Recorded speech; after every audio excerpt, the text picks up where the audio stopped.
Tadam! Rahapodin jakso, ties mikä. Olisiko se tällä kertaa 375? Oliko me siellä jo? Olla. Okei. 400 hämöttää. Noniin. Iso mega super celebration jakso. Kyllä. Ja sitten hei, nyt on kaikille muille, paitsi helsinkiläisille, koska me ollaan helsinkiläisiä ja tuntuu, että me aina puffataan Helsinki täällä. Niinhän me puffataan jo. Mutta tällä kertaa nyt on vähän jobipostia. Okei. Ja mietit sitä sitten, että nyt ne muut, jotka ei ole helsinkiläisiä, voi rentoutua. Heillä on asiat hyvin. Joo. Eli nyt jos sä oot helsinkiläinen, niin sun rahat vietiin, kun kruunusillat päätettiin rakentaa. Okei. Sä tiedät, että ratikkasilta, mikä ehkä ton Kiinan muurin kanssa on ainoa tämmöinen ihmisen rakentama tämmöinen rakennelma, joka näkyy avaruudesta. Se vei meidän rahat. Okei. Sen jälkeen tuli Apotti, joka vei meidän terveyden. Joo. Ja kaikki tää Helsingissä. Joo. Ja nyt kolmantena, nyt tuli kyberrosvo, joka vei meidän identiteetit. Joo. Täällä oli just semmoinen iso, siis mä en edes tiedä miten iso se, kun tästä ei vielä edes puhuta. Joo, mun mielestä Kybervarkaus sitten, kaikki identiteetit, kaikki mitä ikinä susta on ollut, niin ne on nyt tuolla jossain pilvessä. Mä olin jo tavallaan niinku tunkenut ton pois mielestä, mutta joo, siis tosiaan lasten varhaiskasvatuslaisten tiedot on tuolla nyt jossain Venäjän tai jonkun muun tällaisen trollin takataskussa. Ja sitten Tor-verkossa myydään niitä. Tor-verkossa myydään ja mahdollisesti myös sun ja mun terveystiedot ja kaikki mahdolliset. Ja tämä tapahtui siis vappuna joo. Ja siinä tällaisessa niin kuin läpinäkyvässä yhteiskunnassa, missä me elämme, niin tästä ei tiedotettu 2 viikkoon. Ei, mutta nyt tiedotettiin. Pormestari Juhana Vartiainen tuli ulos ja kertoi, että hän pahoittelee. Okei, no mutta sitten. Joo, okei. Et mennään eteenpäin sitten. Niin. Pahoittelu on tullut ja se on vastaanotettu, ei tässä mitään. Sori siitä. Joo niin, jatketaan eteenpäin. Jatketaan kuule eteenpäin. Jatketaan eteenpäin. Ja sitten hei, varmaan olette huomannut meemiosakkeet. Jos korona-aikana ei tapahtunut mitään muuta kuin, että oli meemiosakkeet, eli muutama hassu tämmöinen GameStop-tyyppistä. Niin, firma, joka oikeasti se business perustui jonnekin 80-luvulla ja siis sanotaan nyt, että siellä oli tämä GameStop, eli firma, mikä myi pleikkaripelejä niin kuin on-siteina kauppakeskuksissa. Sitten oli AMC, eli tämmöinen leffateatteriketju ja sitten kolmantena matopelikuningas Nokia.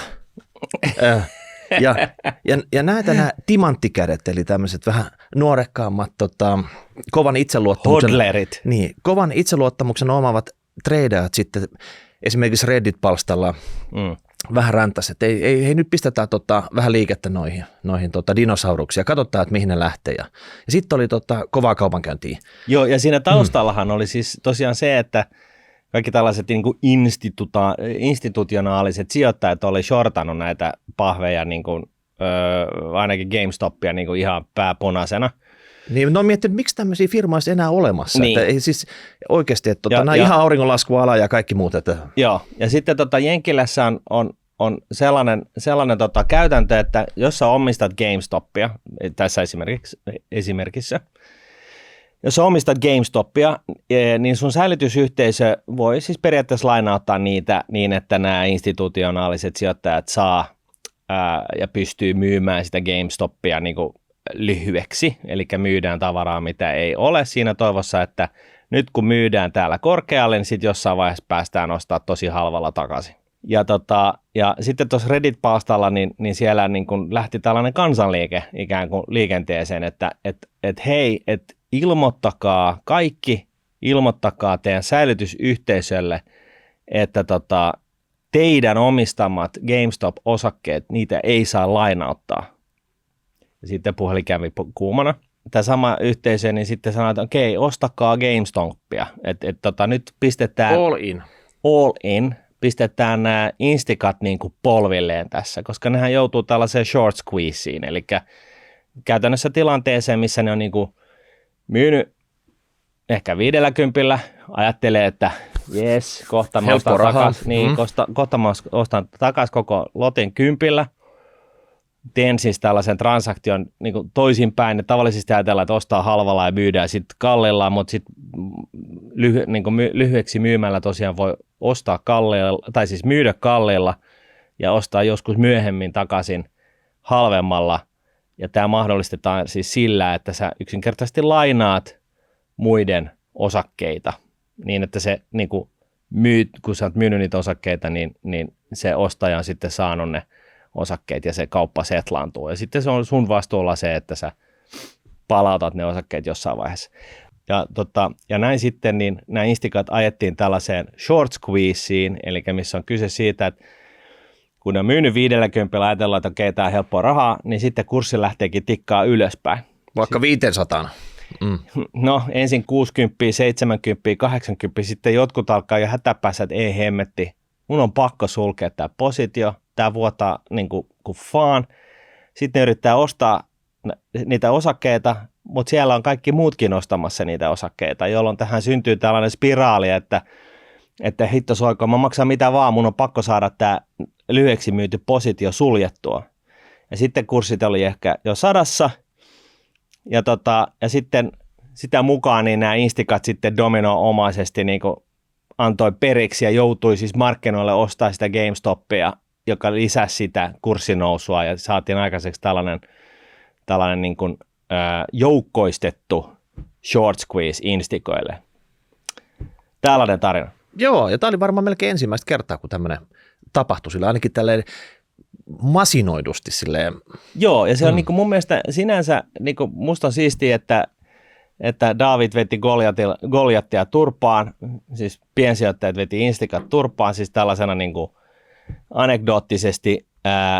Musta se on ihan fine, mutta yhtä lailla niin on se kummallista, että tällainen niin kuin agitointi tällaiseen joukkokäyttäytymiseen ei täyttänyt sitten mitään rikollisia niin kuin tunnuksia, rikollisen käyttäytymisen tunnuksia markkinoilla. Eli periaatteessa, jos sä vaan oot, jos olisit Elon Musk ja sanoisi, että hei, että nyt jos me saadaan tämä Teslan kurssi johonkin tonniin, niin jotain hyvää, niin jengi lähtee nostaa, niin siis tämähän on, missä menee sitten kurssin manipulaation raja, en tiedä. Mutta näin meni GameStonkin kohdalla, kun hodlerit piti kiinni niistä osakkeistaan, jotka ne oli ostanut siinä 50, vaikka kurssi oli 500. Se tunnetuin tyyppi, joka istui jossain huoneessa ja vaimo mietti, että miksei koskaan seurustele mun kanssa, niin veti niin kuin jonkun 500 miljoonaa sen oman positionsa tällaisilla tolkuttomilla osto-optio-ohjelmilla. Osto-optiot on siinä mielessä jänniä tässä kuviossa. Täytyy vielä ehkä sanoa, että kun sä ostat läjän osto-optioita, niin se tarkoittaa sitä, että se, joka ne osto-optiot sulle myy, niin joutuu ostamaan niitä osakkeita. Että se oli myöskin tällainen tapa saada vähän niin kuin bensaa näihin kurssinousun liekkeihin. Mutta en tiedä, mihin tällä kertaa meemiosakkeet menee, mutta seuratkaa tilannetta, että jotain värinää siellä nyt taas tapahtuu. Joo, ja nyt kun vaan tietäisi, että mikä osake se on, kun seuraavaksi yritetään pumpata jonnekin, niin Harashow ei kun vaan osto-optioita taskut täyteen. No jotain semmoista. No joo, tämä ei ollut nyt sitten siis sijoitusneuvo. Ei ollut. Ei todellakaan ollut. Että osto-optiot ei pidä laittaa taskuun täyteen. Mennään eteenpäin. Mutta tänään, siis tämä on ehkä Suomen tulevaisuuden kannalta tärkein asia, mikä me nyt nostetaan tähän pöydälle kuin kissa.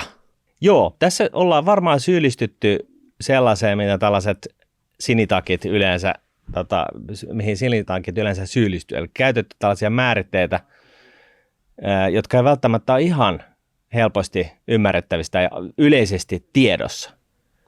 Onko näin? No siis tätähän meidän rahoitusalalla on niin kuin tapana, että jos me puhutaan keskenämme, niin me leikitään, me tiedetään, mitä nämä eri määritteet tarkoittaa ja ollaan vakavia ja nyökätään joo, että tosi hyvä juttu. Mutta sitten kun puhutaan niin kuin tavallisten, rehellisten ihmisten kanssa, niin puhutaan tätä samaa lingoa tosi helposti, jolloin tavallaan se ymmärrettävyys niin kuin loistaa poissaolollaan. Että. No ollaanpas me oltu törkeitä. Nyt täytyy korjata tämä vääryys saman tien. Eikö?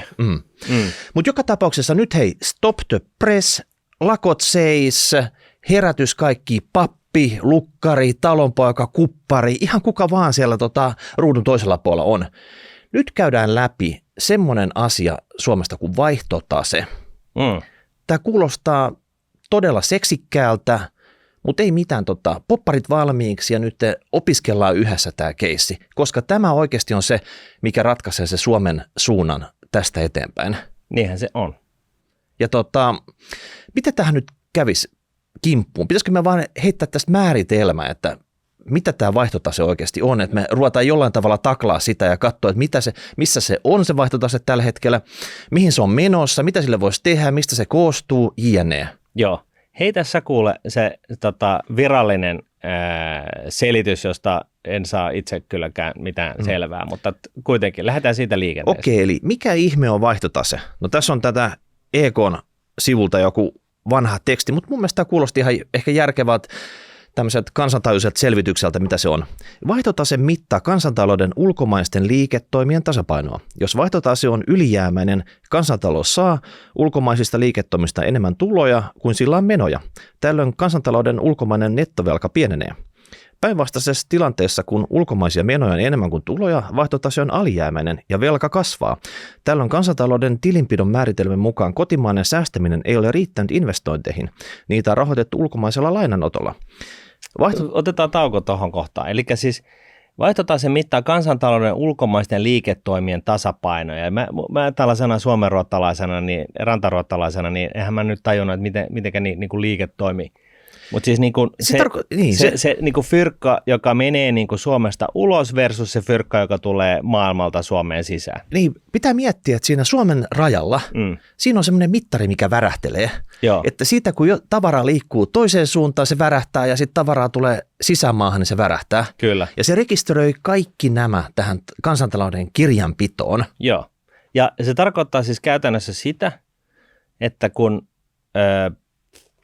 Wärtsilä myy dieselin Singaporeen tai jonnekin Kiinaan, johonkin laivaan, niin se iso murikka, no se todennäköisesti rakennetaan siellä Kiinassa, mutta leikitään nyt näin, että se tehdään täällä Suomessa. Se tehdään Vaasassa ja se lähtee siitä. Joo, niin sitten kun se niin kuin tavallaan lähtee täältä menemään, niin siitä tarkoittaa, että me niin kuin Wärtsilä saa rahaa siitä, jostain päin maailmaa, se ostaja on ostanut sen dieselikoneen ja talon kokoisen dieselikoneen, niin kun se dieseli menee siinä laivan mukana toimitukseen, niin se ostaja maksaa Wärtsilälle siitä niin fyrkat. Se on vienti, eli mä jatkan tästä vielä tätä määritelmää. Ja ota ihan lyhyesti. Tämä on niin kuin vientiä ja sitten käänteisesti, niin silloin kun sinä tai minä ostetaan jotain hilavitkutinta meidän lapsille, niin se on tyypillisesti tehty joku muovilelu jostain Hongkongista, niin se tarkoittaa sitä, että se muovilelu tulee Suomen rajojen ulkopuolelta Suomen sisään ja me maksetaan siitä sinne jonnekin Hongkongin tai jonnekin ulkomaille. Ja tämä on niin kuin tuontia. Kyllä, eli tämä vaihtotaseen suurin alaerä on tavarakaupassa mittaava kauppatase. Vahvan teollisuutensa ansiosta Suomessa kauppatase on yleensä ollut ylijäämäinen. Eli just tämä Wärtsilä-esimerkki. Se tulee tähän kauppataseeseen. Kun se dieselmoottori lähtee tästä, niin se on vientiä, se on plussaa siihen kauppataseeseen, se on hyvä juttu, peukku ylöspäin, lisää diiseleitä, lisää maailmalle, joka kolkkaan, enemmän diiseleitä. Ja sitten taas se sun esimerkki siitä kiinalaiskrääsästä, mikä tuodaan sieltä Hongkongista, niin se rekisteröi myös tähän kauppataseeseen, se on tuontia, se väräyttää mittareita käytännössä väärään suuntaan. Raha lähtee Suomesta pois. Lähtee Suomesta ja se taas sitten, jos näitä on liikaa, niin sitten se painaa jopa alijäämäiseksi tämän kauppataseen. Juuri näin. Ja siis kauppatase ja palveluiden tase on siis vaihtotaseen alamääritteitä. Sanotaanko sekin vielä tässä kohtaa? Joo, mä käyn vielä tämän määritteet loppuun, niin sitten me ollaan niinku määritelty sille, että me ollaan tehty kaikkemme kansakunnan kouluttamiseksi. Eli viime vuosina myös palveluiden kauppaa kuvaava palveluiden tase on noussut tärkeäksi vaihtotaseen alaeräksi. Se mittaa matkailuista, kuljetuksista, vakuutuksista ja muista palveluista syntyneitä valuuttatuloja ja menoja. Eli tavarat ja palvelut, nämä on ne kaksi tärkeintä. Ja sitten kolmantena vielä täällä on, että tämän lisäksi vaihtotaseeseen kuuluu ulkomaisten ja kotimaisten yksiköiden väliset muun muassa palkansaajakorvaukset, korkotuotot, vuokrat, verot ja sosiaaliturvamaksut. Tällaiset erät muodostavat NS-tuotantotekijäkorvausten ja tulonsiirtojen taseen. Joo. Eli jos se ylätaso oli se vaihtotase, Joo. sitten se todella helposti ymmärrettävissä kauppatase, on niitä tavaroita.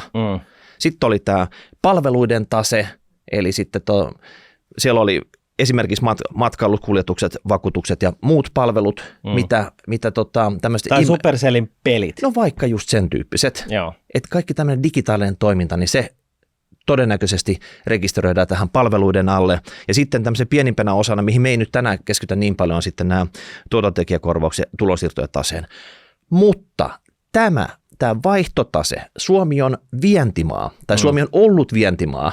Me halutaan, että siitä tulisi uudestaan se vientimaa 2.0, mutta tämä vaihtotase, tämä on oikeasti se Suomen kruunun jalokivi. Jos tiedätkö, tuolla Brittein saarella ne kruunun jalokivet on siellä Touverin linnassa sitä, mitä se... Ja kellarissa. Kellarissa se kuningas... Maailman vanhimman puuoven takana. Niin, se kuningas Charles hiplailee niitä kruunun jalokiviä aina aamukävelyllä. Mutta täällä oikeasti Suomessa, meidän kruunun jalokivi, niin se on tämä vaihtotase. Ei meillä ole mitään näin Stubukallako ei ole näitä kruunun jalokiveä. No mä en tiedä, mitä hän hiplailee, mutta joka tapauksessa meidän täytyy nyt vaan keskittyä tähän vaihtotaseeseen. Joo, kyllä. Ja oikeasti me ollaan huolissaan tästä. Me ei nostettaisi tätä esille, jos tämä toimisi hyvin, tämä rokkaisi, että oikeasti tämä kauppatase, eli tavaroita tulee ja menee kiihtyvään tahtiin, palveluita myydään enemmän kuin sitten tuodaan tänne jne. Ja tämä oikeastaan voidaan vielä sitoa niinku siihen niinku meidän hokemaan, mitä meillä on ollut, että Suomen talouden kannalta niin oleellista on se, että me kasvatetaan sitä osuutta, mitä Suomi tuottaa maailmantaloudesta. Kasvatetaan sitä osuutta maailmantaloudesta, mikä meillä on. Ja se perustuu just tähän vaihtotaseajatteluun, että jos me tehdään huomenna tehdään enemmän kuin tehtiin tänään maailman taloudesta, niin tehdään Suomen sisällä, niin se on meille hyvä juttu. Jos me pystytään kasvattamaan sitä, tuplaamaan sitä asiaa, niin se tarkoittaa just tätä, että meidän vienti, oli sitten palveluita tai metallimöykkyjä, niin se vienti kasvaa ja se tarkoittaa sitä, että me saadaan siitä viennistä rahaa Suomeen ja vaihtotase vahvistuu. Eli se synnyttää painetta sille, että se on ylijäämäinen. Ja nyt sitten kun katsotaan esimerkiksi viimeisen 15 vuoden ajalta, miten tälle vaihtotaselle on käynyt, niin jos otetaan sieltä 90-luvun alusta, jos oli se iso suuri lama, pankkikriisi ja iso suuri lama, niin vaihtotase oli jonkun verran negatiivinen. Sitten tuli Nokia-vuodet, jolloin se meni selkeästi positiiviseksi. Eli trendi oli hyvä. Trendi oli hyvä, kiihtyvään tahtiin, kunnes sitten nämä kännykät ja muut ja Nokia-tarina on over, niin siitä sitten trendinomaisesti vaihtotase on mennyt kasvavassa määrin negatiiviseksi. Siinä oli joku kupru tai joku positiiviselta näyttävä asia silloin, kun maailma laitettiin kiinni covidin aikoina, mutta se on sellainen niin sanottu outlayeri tässä tapauksessa, että siitä ei kannata välittää, koska se trendi on ollut selkeästi negatiivinen viimeiset, mitä se nyt tekee, 10 vuotta. Ja tämä on se ongelma. Tämä on siis ongelman ilmentymä, mutta se hyvin konkreettisella tavalla kertoo just sen, että me eletään kasvavassa määrin velaksi. Siis nyt ei puhuta julkisesta puolesta. Nyt puhutaan koko taloudesta. Että talous kokonaisuutena elää kasvavassa määrin velaksi. Mitenkä niin velaksi? No, jos me viedään vähemmän kuin mitä me tuodaan, niin se tarkoittaa sitä, että Suomeen kertyy velkaa. Se on sama asia, että jos kotitaloudessanne ostatte enemmän. Missä vinkuu enemmän kuin tulot on kuukausitasolla, niin jossain vaiheessa niin tulee stoppi. Jossain vaiheessa tulee stoppi. Eli kun käy töissä, niin se töissä käyminen, niin sä saat siitä korvausta. Se on niin kuin verrannollinen tähän Suomen vientiin. Ja sitten kun sä ostat sillä palkalla tavaroita, niin se on verrannollinen Suomen tuontiin. Ja jos tämä tuonti, sun tavaroiden ja palveluiden ostaminen on isompi kuin sun vienti, lainausmerkeissä palkat, niin silloin sä velkaannut. Ja tämä on niin kuin Suomi-neidon kohdalla, niin se on just niin kuin näin. Se ei suoraan tarkoita sitä, että me haluttaisiin, että mahdollisimman pieni tuonti. Se ei välttämättä tarkoita sitä, että se olisi Suomelle paras juttu ollenkaan, koska osahan tästä tuonnista, oli se sitten kauppataseen näitä tavaroita tai sitten palveluita, ne on niitä välituotteita, mitä tämä Suomen liike-elämä täällä käyttää. Kun se eka tuo sen tänne, vie se sitten omiin pajoihinsa, ja jalostaa sitä. Ostaa miljardilla jotakin, jalostaa sen ja myy sitten sen jalostetun tuotteen kolmella eteenpäin. Että se lisäarvo jää sinne Suomeen. Eli periaatteessa se tulee vaan niin kuin myöhemmin sitten taas kauppataseen tai palvelutaseen kautta sitten, kun se oikeasti se lopputuote lähtee täältä maasta eteenpäin. Kyllä. Ja ehkä sama homma myös tässä sun kotitalousesimerkissä, että eihän nyt jokainen euro, minkä sä käytät sun palkasta, se voi olla vaikka, että sä sivistät itteesi, jolla kehität sun kompetenssia. Ostat kirjan tai auto, mikä mahdollistaa, että sä oikeasti voit käydä töissä tai jotain muuta. Et ei se ole pelkästään sillä tavalla, että sun pitäisi niinku minimoida tätä tuontia, vaan enemmänkin tässä on kyse siitä, että tämä pitäisi olla tukevasti plussalla. Kyllä, siis sun pitäisi maksimoida vientiä. Ei minimoida tuontia, vaan se fokus pitää olla täysin siinä, että sä maksimoit vientiä. Eli maksimoit sitä osuutta, niin kuin Suomen osuutta maailmantaloudesta, mitä Suomella on. Et jos se nyt on 0,06% tai jotain, niin se olisi niin kuin parempi, jos se on 1% tai 2% tai 5%, koska se tarkoittaa, että me viedään, me ei tietenkään tuoteta pelkästään Suomelle ja suomalaisille, vaan se kun näistä mittakaavoista puhutaan, vaan se tarkoittaa siis sitä, että me viedään kasvavassa määrin maailmalle. Maailmantalouden tekemisestä suurempi osa tehdään Suomessa, ja se olisi niin kuin myöskin ympäristöystävällistä, koska niin kuin ollaan todettu, niin Suomessa tehty on vastuullisemmin tehty kuin muualla päin maailmaa. Mietipä tätä vaihtotasetta semmoisena, että me pitäisi oikeasti nostaa se semmoiselle jalustalle, isolle framille täällä Suomessa, ja tämä pitäisi olla se ylpeyden aihe. Tarkoittaa sitä, että esimerkiksi nyt vaikka tilastokeskus, joka tekee näitä tilastoja kauppataseesta ja palveluiden taseesta, plus tulli, joka rekisteröi nämä kaikki liikkeet, niin aina kerran kuukaudessa se oli semmoinen iso kansallinen juhlapäivä käytännössä. Sieltä tulisi tilastokeskuksen tilastokeskuksen pääjohtaja, tullin pääjohtaja, lehdistötilaisuuteen ja kertoi, että mitkä oli ne viime kuun luvut. Sillä tavalla, että kuinka paljon sitä tavaraa liikkui rajan yli ja kuinka paljon me tuotiin sitä ja palvelut, mitkä meni, mitä tuotiin, mitkä oli ne firmat, sille, että top-listat siinä, ei muuta kuin fanfarit niillä ja presidentti jakaa suosio-osoituksia. Ja tämä pitäisi toistaa 12 kertaa vuodessa. Ja kaikki mediat toitottaisiin vaan sitä, että oikeasti että vaihtotase, mikä oli ne, nyt puhutaan vaikka maaliskuusta, niin mitkä oli ne maaliskuun suuret onnistumiset siinä ja ehkä epäonnistumisetkin. Ja siinä niin uutiset olisi täynnä tätä näin. Niin, pelkkää vaihtotasetta sen sijaan, mitä ne tällä hetkellä on. Niin, juuri näin. Ja tässä niin on hyvä myös huomata se, että isonkin maan vaihtotase voi olla positiivinen ja negatiivinen. Se ei ole niin kuin yksiselitteistä, että onko se iso maa tai pieni maa, vaan se pointti on se, että oli maa iso tai pieni, niin ylijäämäinen vaihtotase on hyvästä. Alijäämäinen vaihtotase on pahasta. Nyt Suomen alijäämä on 4,5 miljardia year on year, eli 12, 12 kuukautta takaperin. Niin, kun meillä on just tuoreet tulokset nyt tullut sitten. Tilastokeskus on julkaissut tässä nyt ollaan toukokuun alkupuolella, niin maaliskuun luvut, eli ne lägää nyt tämmöisellä kuukaudella. Niin vaihtotase on 1,1 miljardia alijäämäinen maaliskuussa 2024, ja vaihtotaseen 12 kuukauden liukuva summa, eli viimeiset 12 kuukautta katsotaan sitten, että mitä nämä eri yksittäiset kuukaudet on, 4,5 miljardia alijäämäinen. 4,5 miljardia alijäämäinen. Sehän ei ole, niin kuin, siis, se on niin kuin, ylipäätänsä niin kuin se, että se on negatiivinen, niin kuin se on huono juttu, mutta kyllähän tuo lukukin on niin kuin aika hysteerinen, että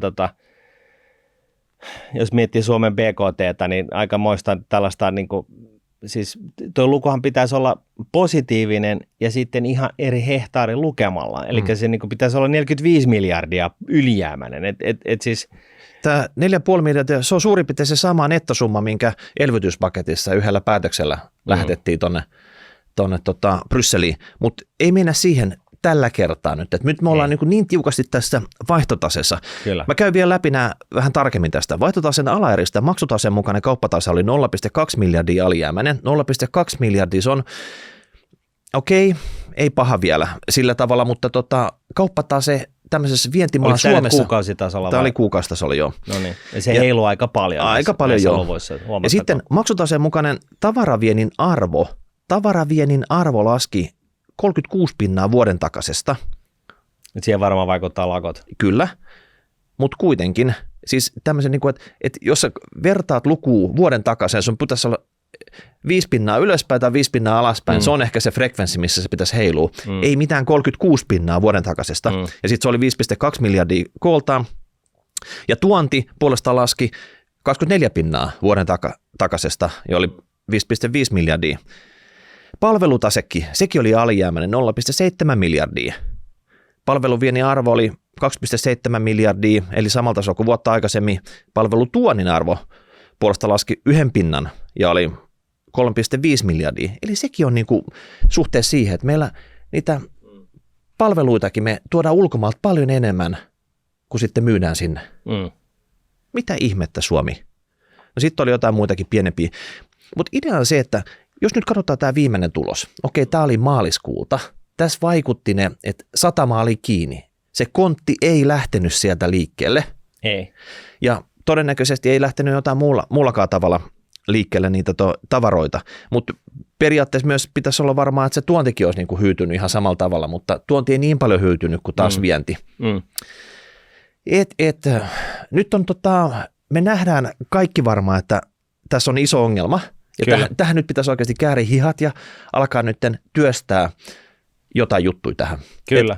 Siis me voitaisiin laittaa vielä vaihtotase niin kuin suhteutettuna niin kuin muihinkin asioihin. Et jos mietitään sitä, että BKT on polkenut paikallaan viimeiset 15 vuotta, eli bruttokansantuote, eli se, joka niin kuin lähtökohtaisesti niin hyvin kuin tilastollisesti nyt pystyy sitä laskemaan, se ei ole täydellinen laskuharjoitus, mutta kuitenkin se kaikki, mitä niin kuin lisäarvo, mitä talous saa aikaiseksi, niin se on polkenut paikallaan 15 vuotta. Siis niin kuin, tämä on katastrofi. Eli Suomessa ei niin kuin olla jalostettu, Suomen talousarvo ei ole, tekemisen arvo ei ole noussut 15 vuoteen reaalihinnoilla onneksi sentään mitattuna. Ja se johtuu siitä, että tuottavuus, siis Suomen talouden tuottavuus kokonaisuudessaan, niin sekin on polkenut paikallaan viimeiset 15 vuotta. Ja miksi sitten tuottavuus polkee paikallaan? No, se polkee paikallaan, koska investoinnit on polkenut paikallaan viimeiset 15 vuotta. Ja tästä kaikesta syntyy se, että kun maailman talous kuitenkin on kasvanut, eikö niin? Niin kun Suomen talous ei ole kasvanut, niin meidän osuus maailmankaupasta on laskenut. Eikö niin? Meinaatko se suomalainen tuppeen sahattu lauta, niin sille ei enää kysyntää markkinoilla? No en mä ota siihen kantaa, mutta meidän tekemisen osuus maailman taloudesta on pienentynyt ja se tarkoittaa sitä, että se meidän niin kuin käänteisesti, niin meidän vienti olisi sitten niin kuin ATK-hommia tai meridiiseleitä, niin se määrä, se niin kuin reaaliarvoilla mitattuna, niin se on niin kuin polkenut paikallaan. Ja kuitenkin me ollaan sitten kulutettu ja harrasteltu senkin edestä ja tuotu maahan asioita maailmalta. Ja näin ollen tämä menee niin kuin pieleen, koska silloin talous, nyt ei puhuta julkisesta taloudesta, vaan nyt puhutaan Suomen taloudesta kokonaisuuteen, missä on yksityinen puoli mukana, niin tämä näivettyy. Tämä on niin kuin se iso asia, että Suomeen pitää, niin kuin, että jotta vaihtotase olisi positiivinen tai ylijäämäinen ja kasvaisi, se ylijäämäisyys kasvaisi, niin tarkoittaa sitä, että meillä pitäisi olla sellainen niin kuin investointibuumi Suomen talouteen niin, että täällä tehtäisiin yhä enemmän asioita. Että täällä ja se perustuu siihen, että täällä kannattaisi tehdä. Et Suomi on sellainen, että kun yritysjohtajat maailmalla herää aamulla, niin vitsi, minne me mennään tekemään juttuja. Hei hetkinen, tuossa meidän niin kuin seulonnassa niin Suomi on osoittautunut maaksi, joka on, se on NATO-maa, siellä on vielä ainakin osaavia tyyppejä paljon halvalla ja näin poispäin. Mennään sinne tekemään juttuja. Viedään meidän tekeminen sinne. Se tarkoittaa, että sinne Suomeen investoidaan, tänne tulee rahaa. Sitten kun täällä tehdään, jalostusaste kasvaa, eikö niin? Ja siis tämä, että kun ostetaan ja sitten myydään, niin se erotus on mahdollisimman iso ja sitä kautta vienti kasvaa ja sitä kautta vaihtotase vahvistuu, tulee ylijäämäiseksi. Miten me nyt saataisiin jeesattua tätä Suomea, vähän potkittua tätä eteenpäin? Tässä nyt oikeasti pitäisi tehdä jotain radikaaleja juttuja. Ihan pelkästään sitä, että vaikka tietty sektori, matkailu, me nyt ymmärretään sitä, että me ei haluttu sitä kiinalaista muovikrääsää tänne, ei missään nimessä. Se ei jeesaa näitä meidän lukuja. Mutta jos se kiinalainen matkailija, jos hän eksyy Helsinki-Vantaalle, niin punaista mattoa saman tien siinä ja torvisoittokunta paikalle, että tere tulemasta. Kyllä. Ja sitten ihan samalla tavalla, että Vuosaaren satamassa, jos se kontti, johon on pakattu jotain suomalaista osaamista, lähtee siitä. Kyllä. Torvisoittokunta paikalle sinne. Kyllä. Jokainen kontti, joka lastataan laivaan, joka lähtee suomalaisesta satamasta, niin torvisoittokunta paikalla. Mutta vitsinä, jollain tavalla nyt, että vähän tuntuu semmoinen, kun katsoo näitä lukuja, kun me tiedetään, että se maailmantalous ei ole niin kuin pysähtynyt 15 vuodeksi. Ei. Mutta Suomi on niin kuin tipahtamassa tästä kelkasta.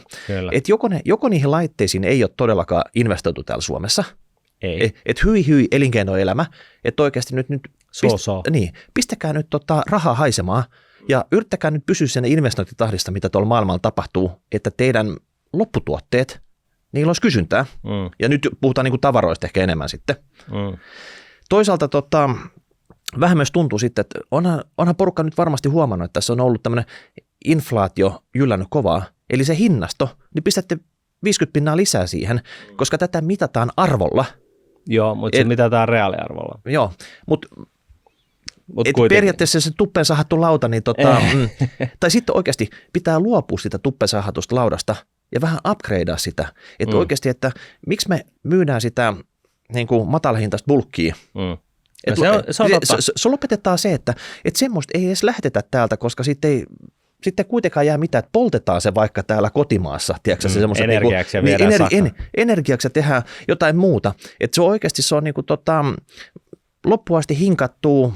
Ja tähän siis se pohjautuu tämä meidänkin pointti siitä, että kun nyt on käynyt niin julmettoman hienosti, että Suomessa on kaikkea sellaisia mineraaleja, mitä niin kuin arvokkaimpia mineraaleja, mitä tarvitaan maailman sähköistymiseen ja varsinkin EUn sähköistymiseen, niin sen sijasta, että me viedään sellaista halpaa jalostamatonta bulkkirautamalmia laivalla jonnekin jalostettavaksi, jolloin se vientiarvo on se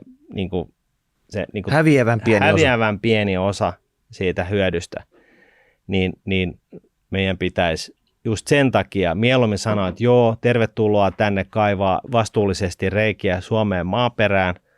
Ette saa viedä rautamalmia, mutta saatte tulla tänne, tekee siitä meidän rautamalmista tuotteita ja viedä sitä valmiita tuotteita maailmalle. Meillä on punaisia mattoja niin kuin täältä Rovaniemelle asti. Tervetuloa. Niin se tarkoittaa just sitä, että tällaiset tekemiset nimenomaan vahvistaa vientiä ja se vahvistaa vaihtotasetta. Sen sijaan, että me myydään jotain tomuista maaperää halvalla maailmalle, me vaaditaan, että sitä maaperää jalostetaan kiiltäväksi hienoksi akuksi, joka ruuvataan johonkin mersuun ja viedään se.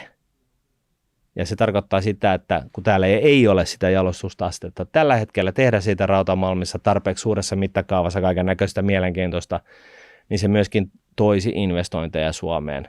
Investointeja sellaisiin tehtaisiin, jolla sitä rautamalmia pystyy jalostamaan sellaisiksi lopputuotteiksi, jotka sitten viedään kalliisti maailmalle, mikä kaikki vahvistaa paitsi totta kai Suomen BKT:tä, Suomen tuottavuutta ja Suomen vaihtotasetta. No toi kuulostaa ihan no-brainer hommalta. Ainoa mikä mä rupean epäilyttää tässä, että jos me tarvitaan näin paljon näitä punaisia mattoja, niin onko meillä joku kotimainen mattotehdas vai pitääkö nekin tuoda? Sekin pitäisi olla niin kuin, sitten suomalainen mattotehdas ehdottomasti, että turpeesta nyt sitten käytetään sitten sitä punaista väreä vaikka sitten punaisiin mattoihin. Ja sitten nyt kun oikeasti mietitään tätä nykyistä tilannetta, tässä on hyvä statsi näistä kauppakumppaneista. Eli periaatteessa meille suotuisia kauppakumppaneita, jos katsoo sitten, että mitkä on ylijäämäisiä meidän kannalta tämmöinen kauppa, niin, tällä hetkellä. Niin Yhdysvallat, Ruotsi ja Alankomaat tuntuisi olevan semmoisia. Minne viedään enemmän kuin mitä tuodaan. Niin, ainakin tavarakaupan osalta. Niin. Ja sitten taas, jos vertaa sitten, että Kiina, Saksa ja Venäjä tässä pitkässä juoksussa on ollut semmoisia, mitkä ei ole ehkä meille ollut. Ymmärretään, Kiinahan, se on se maailman tuotantolaitos, että ne tekee kaikkia nippeleitä. Niitä muoviosia, niin. Venäjä, se näkyy tässä statseissa, että sieltä on tuotu sitä öljyä ja sieltä on tuotu sitä paljon. Kyllä.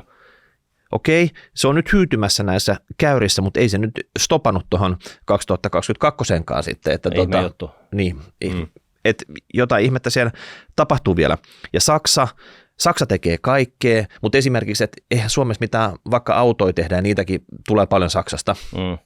Ja kaikkea koneita, investointihyödykkeitä, niitä tulee sieltä Saksasta. Sieltä voi tulla mitä vaan sieltä Saksasta. Kyllä, se, että Valmet Automotivella on loistava, hieno, kiiltävä tehdas tuolla Suomen maaperällä, niin Pampaksessa, niin se ei niinku riitä. Kyllähän tänne totta kai tuodaan enemmän autoja kuin mitä täältä viedään. Mersuja muun muassa viedään. Ja sitten taas esimerkiksi se, mitä tässä viimeisen 15 vuoden aikana Suomessa on tehty paljon, on rakennettu betonikuutioita. Niin näiden betonikuutioiden rakentaminen, se ei itse asiassa ihan hirveästi jeesaa vaihtotasetta. Joo, ei. Sieltä saattaa tulla nyt jotain niin kuin harjaterästä, mitä tuodaan ulkomailta, mikä on huono asia tälle vaihtotaseelle, mutta eipä siitä ole mitään. Mutta tämä on äärimmäisen hyvä niin kuin huomio, että niin kuin siis niistä investoinneista, mitä Suomeen on viimeisen 10 vuoden aikana tehty, niin valtaosa on tällaista niin kuin rakentamista. Ja siis rakentamisessa ei ole mitään väärää sinänsä, mutta se ei niin kuin paranna meidän vaihtotasetta, koska sitä rakennusta on vaikea lähteä kärräämään täältä maailmalle. Eikä siis tunnetusti niin myöskään tekijäulkkarit ole tänne tulossa ostamaan niitä kämppiä, mitä näissä rakennuksissa on, joka olisi niin kuin ehkä jollain tasolla, oletko sä kuullut italialaisesta tai espanjalaisesta, joka olisi ostanut tällaisen loma-asunnon Suomessa. Kakkoskämpä täältä Helsinginniemeltä, joo. Niin, ehkä se päivä tulee vielä tavallaan tragikoomisen valitettavasti, mutta kun siellä Espanja palaa poroksi, mutta kuitenkin niin pointti siis tämä, että nämä investoinnit, mitkä Suomeen on tehty tällaisiin rakenteisiin, jotka ei tuota käytännössä yhtään mitään, ne vaan on täällä, eikä se ole vientiä. Eli se vienti. Mun mielestä jotenkin tässä tavarakaupassa niin pitäisi vähän liike-elämän niin kertoa, että mikä siinä niin kuin mättää. Miksei se niin kuin saada sitä puristettua takaisin näille samoille leveleille, missä se oikeasti on ollut. No, mutta eikö se nyt ole vähän niin, että se on ennen vanhaa taloutta. Että siis maailmallahan palveluiden osuus BKT:stä kasvaa eksponentiaalisesti, ja Suomessahan on siis tällainen iloinen uutinen kuin ohjelmistoyrittäjät esimerkiksi. Pitäisikö me unohtaa tämä tavarakauppa kokonaan ja keskittyä siihen palveluihin? Kyllä. Se on nimenomaan näin, koska se istuu Suomelle vielä niin kuin paremmin. Että siis tämä Rautamalmin vieminen Suomesta nyt on tällainen konkreettinen, helppo esimerkki, mistä voidaan puhua. Niin kuin, se on uutena avauksena, niin, ja se on helppo niin kuin hahmottaa, mutta että Suomen kannattaa, koska me ollaan niin kuin vähän maantieteellisesti haastavassa paikassa niin kuin tavaran kärräämisen ja toimittamisen osalta, niin kaikki tällainen niin kuin digitaalinen tekeminen, niin sillä ei ole niin kuin väliä. Me voidaan olla vaikka Etelänavalla tai istua kuussa tekemässä näitä softia ja myydä tätä tekemistä palvelua maailmalle. Niin Suomi on, tämä ohjelmistoalan yrittäjät, niin tämä on niin kuin kasvava ala. Sillä menee lujaa, mutta se on kasvanut, muistaakseni, onko se niin, että se liikevaihto on jotain, tai vienti on jotain 10 miljardia tai jotain tällaista. Että se alkaa olla, niin kuin, onhan sekin, jos johonkin Uniper-keissiin, niin siinä se meni, mutta siis kuitenkin se on niin kuin merkittävä uusi ala, joka on kasvussa.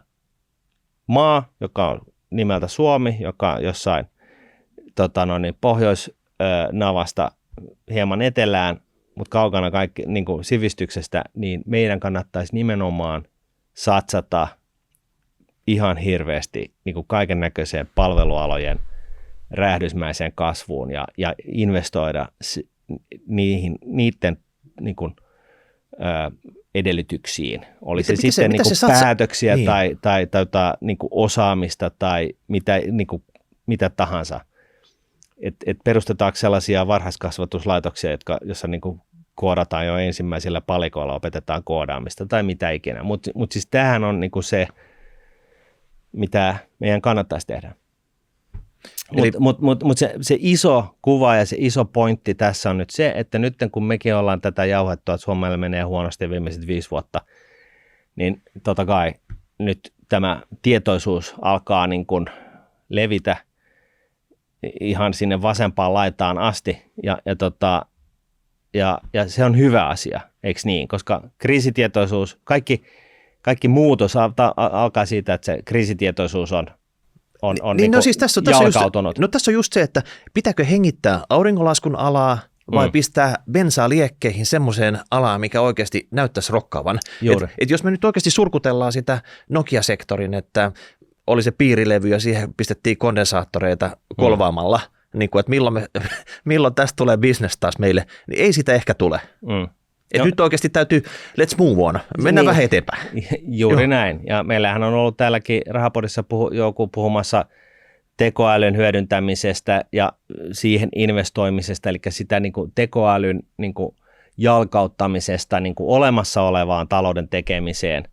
Mutta miksei myöskin ottaa joku kehityksen ala ja lähteä niin kuin puskemaan sitä niin kuin keihäänkärkemäisesti niin, että täällä pusketaan niin kuin maailman huippuluokkaa jotain tällaista palvelualakategoriaan sopivaa tekemistä. Ehkä se iso kysymys on se, että nyt kun tämä kriisitietoisuus on ikään kuin totta, mä väittäisin, että ihan kaikki Suomessa tietää, että meillä menee vähän huonosti. Ja sen mittari on vaihtotase. Niin nyt ehkä alkaisi olemaan aika kypsä sille, että täällä tehtäisiin niin kuin tällaisia, viitattiin joskus Singaporeen.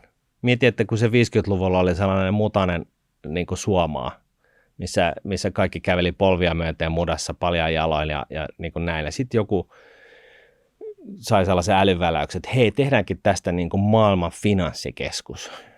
Ja sitten jengillä oli hauskaa, mutta siis kuitenkin sakto juurt, niin kuin suomeen ruotsiksi sanotaan, ja nyt se on maailman finanssikeskus, ja sen BKT on Suomen kokoa, ja väkeäkin on enemmän, tai siis suunnilleen Suomen edestä. Se on tällainen irtiotto. Tehdään joku iso päätös isolla niin kuin yhteisymmärryksellä, ja lähdetään yhdessä puskea sinne. Ja kyllähän se ensin, niin kuin totta kai, siellä taustalla on se, että kaikki julkiset luvat ja tällaiset niin kuin byrokratia, niin se asemoidaan siten, että se byrokratia on edelleen kaikessa muussa tekemisessä, mutta kaikki mikä liittyy tähän, niin siellä on niin kuin putket, niin kuin sisäpinnat kiiltävinä, kromattuina, niin kuin hommat menee niin kuin Eli läpi kuin kaikki ideat, mitä Suomessa voidaan tehdä, ne pistetään riviin ja katsotaan, että mikä näistä parantaa vaihtotasetta eniten. Joo. Ja sieltä niin kuin top-järjestyksiä, sieltä ruvetaan sitten toteuttaa niitä. Joo, ja tyypillisesti palvelualalta, koska en mä tiedä, onko niinku mitään järkeä, siis teollisuustekeminen on tietyllä tapaa vähän niin kuin sama asia kuin käsityö ennen sitä. Et ennen teollistumista niin oli niin kuin agraariyhteiskunta ja tehtiin käsillä kaikki. Sitten teollistuttiin, eikö niin? Nyt siirrytään palvelualoihin, siirrytään niin kuin siihen, joka mahdollistaa siis konkreettisesti sen, että Suomen talous ja maailman talous voi käytännössä kasvaa hamaan tulevaisuuteen tukehduttamatta maailmaa, koska palveluista, jotka ei siis ole savupiipputeollisuutta, niin vaan sellaista koodaamista ja muuta, jolla luodaan lisäarvoa. Sille on markkina-arvo ja se on arvokkaampaa kuin se, että sä ruuvaat jotain dieseliä jossain päin Helsinkiä. Et se on, näinhän tämä menee. Et ehkä se olisi nyt sitten se palvelualojen niin kuin superturbobuustaaminen Suomessa. Se on myöskin, meillä on nyt NATO. Toisaalta ennen NATOa niin meillä oli niin kuin maailma oli kohtalaisen hyvässä jamassa ja sen jälkeen niin kuin kaikki on mennyt vaan huonompaan suuntaan. Nyt meillä on sentään NATO. Me ollaan NATO-maa. Itämeri on lähestulkoon täysin NATO-sisäjärvi. Mutta siltikin se voi olla, että sellaisen niin kuin Tesla supergiga-akkutehtaan investointi jonnekin Vaasaan, niin siellä on niin kuin vähän huolenaiheena se, että okei, että tuolla on toi Venäjän niin kuin vieressä. Se voi olla, tai sitten se ei ole. En osaa sanoa. Mun mielestäni totta kai siis Pohjanmaalle pitäisi saada se Teslan supersuuri akkutehdas. New Yorkissa katsottuna tilanne voi näyttää toisen näköiseltä, niin. että siellä on karttapalloja ja katsotaan etäisyyksiä ja kaikkea. Juuri näin. Mutta me voidaan, niin kun, se on ehkä eri asia sitten niin kun, tuoda sellaista niin kun, aivoa tänne ja tekemistä, koska meillä on aika lailla kivat vuodenajat ja sä et pala poroksi kesäkuukausina ja meillä on järviä ja saaristoa ja niin kuin ainakin vielä kohtalaisen rauhallinen yhteiskunta niin tällainen perinne siitä, että tällainen niin kuin aivo-osaaminen on niin kuin arvostettu juttu ja näin. Ehkä tällainen voisi olla enemmänkin tehtävissä. Mutta jos me halutaan nyt kansakuntana sellainen yksi päämäärä, yksi asia, että me halutaan puhaltaa yhteen hiileen, niin se olisi tämä vaihtotase. Nyt me ollaan opetettu se kaikille. Kaikki tietää, että se koostuu kauppataseesta ja palveluiden taseesta ja vähän muistakin taseista, pienemmistä taseista, mutta tämä kokonaisuus pitää vaihtotaseen. Ylijäämä. Niin, ja se pitää olla ylijäämäinen, se pitää olla tukevasti ylijäämäinen. Me tiedetään, missä se on joskus ollut. Me halutaan tavoitella että me päästäisiin vähintään sinne takaisin ja mielellään siitä ylikin. Ehdottomasti sitä ylikin. Ja varsinkin, jos me nyt keskitytään palvelualoille, niin se tarkoittaa just nimenomaan sitä, että ei keskitytä niihin tehtaisiin, vaan keskitytään siihen osaamiseen, joka sitten menee, onko se sitten niin kuin ydinteknologia-osaamiseen, geenimanipulaatioon, koodaamiseen, terveydenhuoltoon, mitä ikinä, mutta että me niin kuin keskitytään siihen osaamiseen ja laitetaan se niin kuin keskiöön ja sitten mietitään, miten me saadaan tämän osaamisen markkina-arvoa Suomessa kasvatettua sillä tavalla, että maailmantalouden osaamisesta, niin jos me maailmantaloudesta vedetään, niin kun päästään siihen, että me tehdään 1% Suomen rajojen sisäpuolella, niin siitä osaamisesta me tehdään se 10%, jolloin se on niin kuin vastaavasti niin kuin vetää meidät ulos tästä suosta. Mutta jotta tämä ei olisi pelkästään tämmöistä sananhelinää, me halutaan oikeasti nyt konkreettisesti, me nostetaan nyt tämä vaihtotase sinne nextille levelille. Et jos tiedät, että Jenkkilässä supersuosion sai Pelastakaa sotamies Ryan leffa. Kyllä. Tom Hanks. Joo. No ketä meillä on? Renni Harlin. Hänen pitää tehdä Pelastakaa vaihtotase. Joo.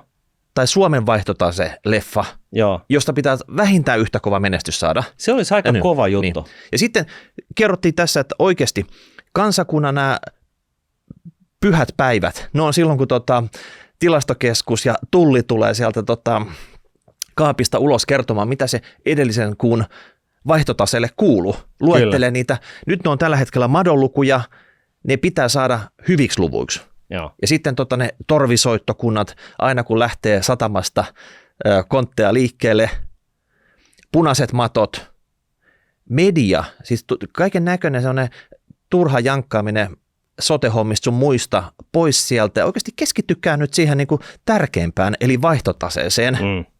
Siis siitä ihmiset haluaa oikeasti kuulla. Ne haluaa oppia lisää siitä. Tehdään sellainen ranking-lista, että mikä yritys kasvattaa vientiä enemmän, niin kuin suhteellisesti enemmän. Kenen viennin kasvu on niin kuin tapissa. Niin. Semmoisia, että ja totta kai presidentin vastaanotolle ja kunniamaininnat ja kaikki. Ei siis siinä enää kutsuta sinne itsenäisyyspäivälle enää ketään muuta kuin pelkkiä tällaisia niin kuin, viennin supersankareita. Ja Renni Harlin tekee tällä Pelastakaa Suomen vaihtotase -elokuvan, joka kertoo tarinan siitä, miten polvilleen ajettu kansa, joka on tukehtumaisillaan velkataakkaan ja tekemättömyyteen, niin miten se yhtäkkiä herää siellä suon vieressä, missä Jussi ja Kuokka seisoo kuvainnollisesti venaamassa ja sitten kaikki kinaaminen loppuu ja todetaan, että ei hemmetti soiko, nyt on asiat niin huonosti, nyt on pakko puhaltaa yhteen hiileen. Me kinataan ja jatketaan tämä niin kuin keskinäinen sananharkkailu somessa sitten 10 vuoden kuluttua, kun meillä on taas asiat hyvin.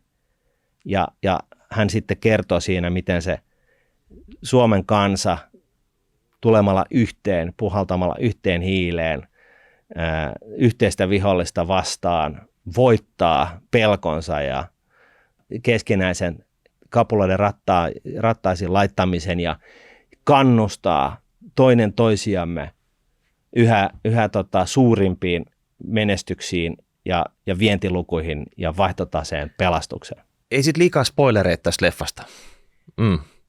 Mä tyhjensin kyllä ihan koko pajatson. Mutta hei, me nyt haluttiin dedikoida yksi kokonainen jakso käytännössä vaihtotaseelle. Ihan vaan sen takia, että me halutaan korostaa, miten hemmetin tärkeä asia se on. Joo. Ja miten vähän siitä puhutaan. Ja tässä täytyy kyllä sanoa, että meitäkin liippaavat Suomen ekonomit, niin nehän on ottanut omakseen nyt talouden tekijät, niin kuin tällaisen hashtagin, niin tämä on nyt se homma, että niin kuin, kuka on Suomen kovin talouden tekijä. Se on niin kuin se juttu, viennin tekijä ja näin ollen vaihtotaseen pelastaja. Mutta tämä on tehtävissä. Nyt se on enää siitä, että kääritään ne hihat, ruvetaan puhaltaa se yhteiseen hiileen ja vaihtotase kondikseen. Näin. Tämä oli tämmöinen tällä kertaa ja katsotaan, onko ensi viikolla vaihtotase jo kondiksessa, mutta jos ei ole, niin laittakaa palautetta. Yes, moi moi. Moi.